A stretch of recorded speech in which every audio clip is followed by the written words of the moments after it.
In my right hand, to your left, the 1994 debut album by Roine Stolt, The Flower King.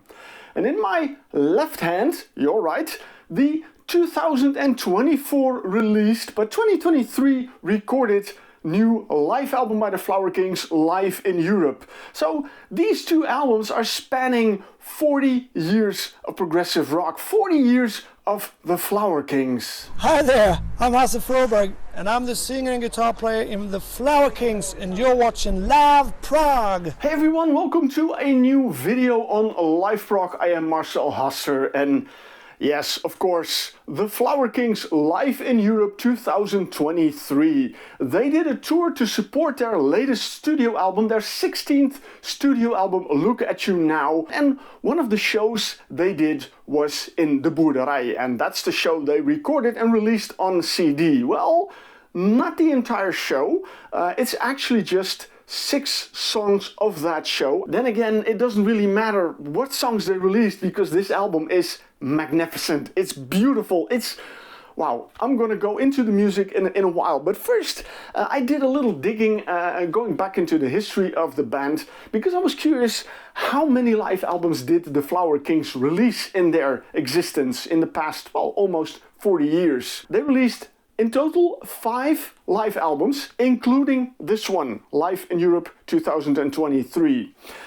The first 4 were released between 2000 and 2011. Interestingly, 3 of them were recorded in the Netherlands. The 2006 release Instant Delivery was recorded in Tilburg. 2011 Tour Kaputt, a fantastic, phenomenal live album. That was an album that got me really excited about the Flower Kings, even though their studio albums I like them, but you know, that album really did it for me. So it's a phenomenal album. That was released in 2011, recorded at the Boerderij, and then we take a giant leap of, well, 12 years before we have another live album, which is this one. I read some reviews about the show and I figured, you know, they played a lot more than 6 songs. Obviously, they didn't do a 77-minute show, but they only recorded these 6 tracks on the CD. Unfortunately, there's no DVD available.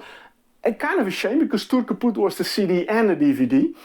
You had both options because I still think it's amazing if you also have the visual with it and you can watch the show, especially if you were not able to be present there. But regardless of that, I am so happy that they released this one because I have been listening to it and I have been, just as with Tour Kaputt, this one really blew me away. Well, not blew me away, it took me away rather, because when I was listening to this album, I was just lying down on the couch, my eyes closed, just, you know, enjoying the music, and I had a feeling like this music would take me away to some enchanted magical land where unicorns would walk around, you know, escape from, well, the harsh reality that we see around us, unfortunately, in this world. So it's a nice form of escapism. That's one of the things that I kind of like to listen to music for, but at the same time, we have here a band that is simply phenomenal. When you listen to the songs on this album, even though it are just 6 songs, it is still 77 minutes, and it's very impressive what they're bringing here. These 5 guys. Now, let's do the rundown for the lineup.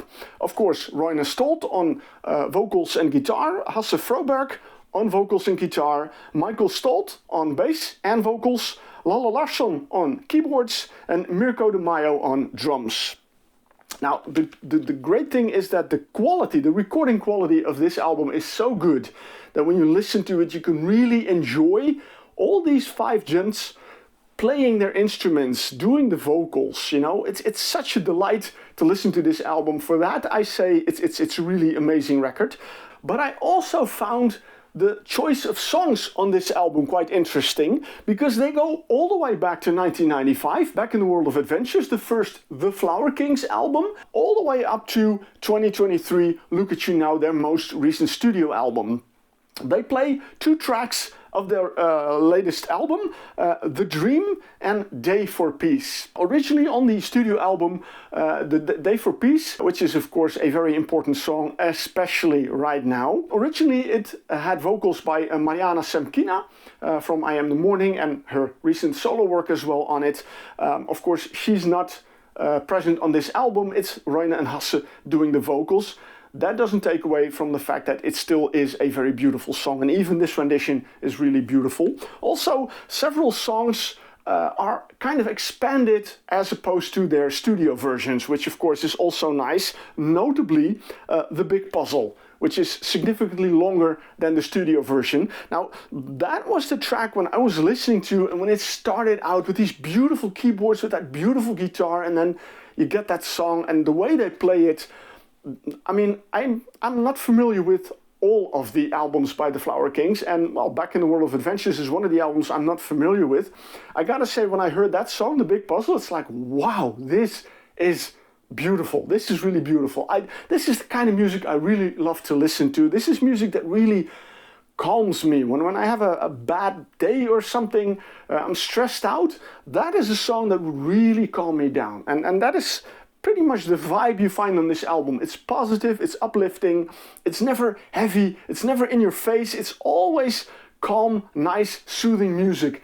Absolutely fantastic, and the way they play it, like I said. Another thing that I am really impressed about is the first track, the opening track on this album, which is the Garden of Dreams medley from their 1999 album Flower Power. That was a double album, and the second disc of that album contained the song Garden of Dreams, which was about 60 minutes long. They brought it down here as a medley to 12 minutes and 21 seconds, and it sounds really great. So I think that is quite an impressive achievement to, you know, pick out the highlights of that song and put them all together and still bring a beautiful, coherent song with it. That is really amazing to enjoy. What we have more, one song from the Paradox Hotel from 2006, What If God Is Alone? And the closing track on this album is another epic track, and this time they didn't do a medley of it. This time they played it in full, Stardust We Are, from the 1997 album Stardust We Are. You know, it's almost 29 minutes, and you know, when you play an epic track like that and you play it in the studio, as opposed to playing that live on stage with just the five of you, you know, I think then when you play a track like that, an epic long piece like that, and you do that live in one take, that's very impressive. Altogether, it's a stunning album. If you're familiar with the Flower Kings, you probably already have it. If not, get it. It's really amazing. If you're not familiar with the Flower Kings, I can imagine that, because like I said, they've been around for 40 years and they made some really amazing albums. So I can imagine that you're not familiar with them, but just in the small case that you are, I still say buy this album. Buy this album. Let yourself be surprised by the beautiful music of the Flower Kings, and I think this album alone will make you a fan for sure, because it is a phenomenal album. It's a fantastic band. They have shown for the 40 years that they are around that they can make amazing music, excellent albums. I haven't heard any music from them that I did not like. So it's a fantastic band. I still hope they're going to be around for a while, because, well, something like this tastes for a lot more. So here you go. Live in Europe, the Flower Kings. I would almost say their 40th anniversary release. It's out now, so get yourself a copy and enjoy it a lot. And if you have listened to it already, if you have the album, let me know in the comments what you think of it. What is your favorite track or favorite moment of this album? I'd love to hear it from you guys. Thank you for watching. Enjoy the music, and I hope to see you guys for the next video.